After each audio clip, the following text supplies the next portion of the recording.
आखिर क्यों अचानक से चर्चाओं में आया हिजाब मुद्दा?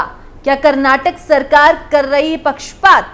क्या कट्टरपंथियों के सामने झुक गई सिद्धारमैया सरकार? ये सवाल इसीलिए क्योंकि कर्नाटक सरकार के नए फैसले ने एक बार फिर से नफरत की राजनीति करने की कोशिश की है। एक तरफ कांग्रेस सांसद राहुल गांधी मोहब्बत की दुकान खोलने की बात करते हैं, तो वहीं दूसरी तरफ कांग्रेस शासित राज्य कर्नाटक में भेदभाव की राजनीति हो रही है और जिहादियों के सामने कर्नाटक सरकार ने घुटने टेक दिए हैं, जिसने जमकर सियासी भूचाल ला दिया है।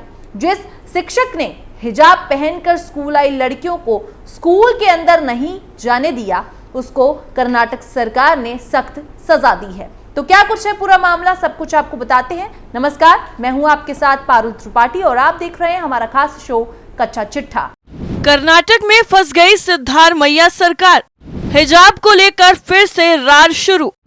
कट्टरपंथियों के आगे झुकी कर्नाटक सरकार, क्या भेदभाव की राजनीति कर रहे कर्नाटक सीएम? कर्नाटक सरकार के एक फैसले की वजह से दिल्ली तक कांग्रेस पार्टी में कोहराम मच गया है। बुरी तरह से कर्नाटक सीएम सिद्धारमैया ने कांग्रेस को फंसा दिया है, जिसके बाद जमकर राजनीति भी हो रही है। दरअसल कर्नाटक की सिद्धारमैया सरकार अब कट्टरपंथियों के सामने अपने घुटने टेक चुकी है। कर्नाटक सरकार ने मुस्लिम समुदाय के भारी विरोध के बाद आज गवर्नमेंट प्री यूनिवर्सिटी कॉलेज के प्रिंसिपल बीजी रामकृष्ण को दिए जाने वाला सर्वश्रेष्ठ शिक्षक पुरस्कार को वापस लेने का फैसला किया है।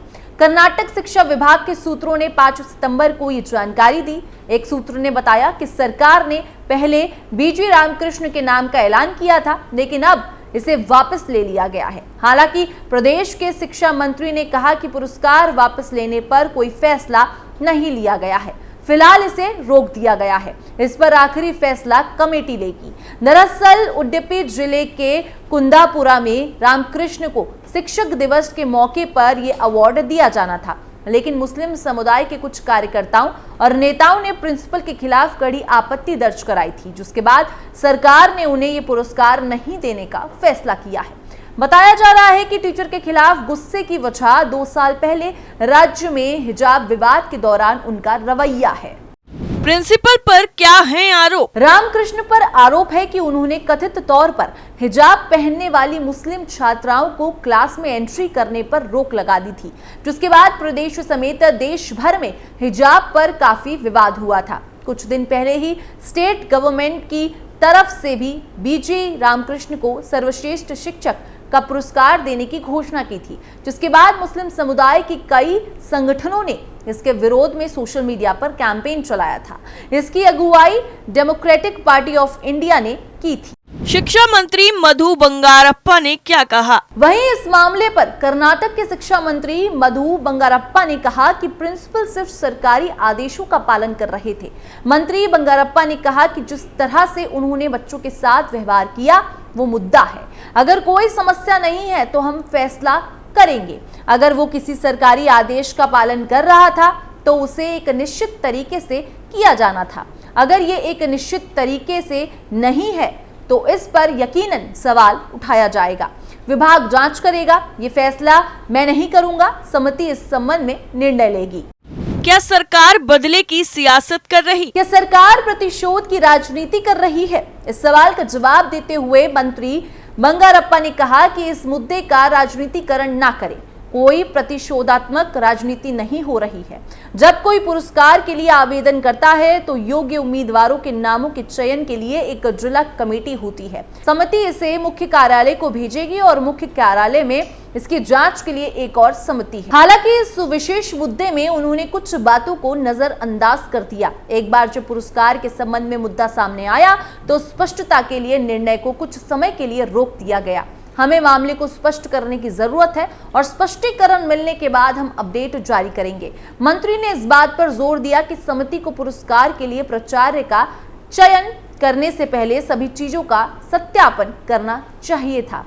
बंगारप्पा ने कहा कि जिस तरह से उन्होंने बच्चों के साथ व्यवहार किया वही मुद्दा है, ये प्रतिशोधात्मक नहीं है। कृपया इसे राजनीतिक मुद्दा ना बनाएं। एक वीडियो भी सामने आया है जिसमें रामकृष्ण को कॉलेज के गेट बंद करने का प्रयास करते हुए दिखाया गया है, जबकि हिजाब में कई छात्र परिसर में प्रवेश करने की कोशिश कर रहे हैं। एसडीपीआई के विरोध के बाद फैसला। कट्टरपंथी इस्लामी पार्टी एसडीपीआई के विरोध के बाद कर्नाटक सरकार ने हिजाब पर प्रतिबंध लगाने वाली प्रिंसिपल को सम्मानित करने का अपना फैसला वापस ले लिया है। उडुपी के कुंडापुर पीयू कॉलेज के प्रिंसिपल बीजी रामकृष्ण और मैसूर जिले के हुंसूरू पीयू कॉलेज के प्रिंसिपल ए रामेगौड़ा शामिल हैं। जैसे ही ये खबर सामने आई कि रामकृष्ण को सर्वश्रेष्ठ प्रिंसिपल पुरस्कार दिया जा रहा है, प्रतिबंधित इस्लामी संगठन पीएफआई की राजनीतिक शाखा कट्टरपंथी इस्लामी पार्टी एसडीपीआई ने इसका विरोध करना शुरू कर दिया। बीजी रामकृष्ण ने पीयू कॉलेज के नियमों का पालन करते हुए फरवरी 2022 में हिजाब पहनकर आने वाली छात्राओं को कक्षा में प्रवेश नहीं करने दिया था। उनके इस फैसले के बाद पूरे राज्य में हिजाब बैन को लेकर भारी हंगामा हुआ था।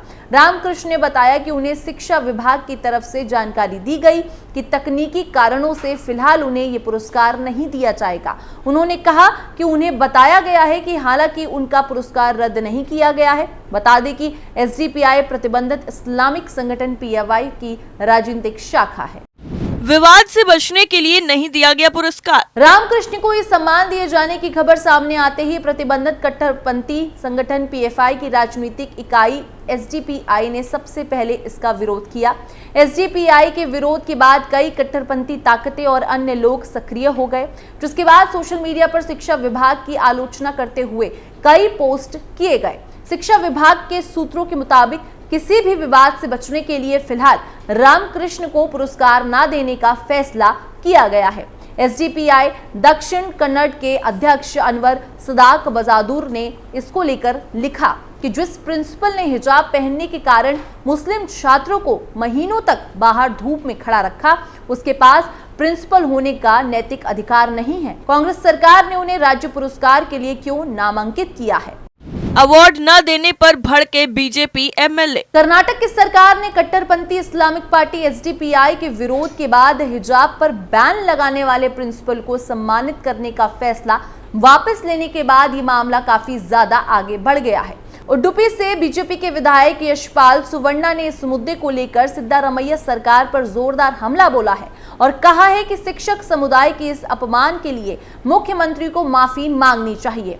सुवर्णा ने कहा कि इस अवार्ड को सरकार की ओर से शिक्षा विभाग की एक चयन समिति के सिफारिश के आधार पर उनकी योग्यता, शिक्षा क्षेत्र में उनके योगदान को देखते हुए दिया गया।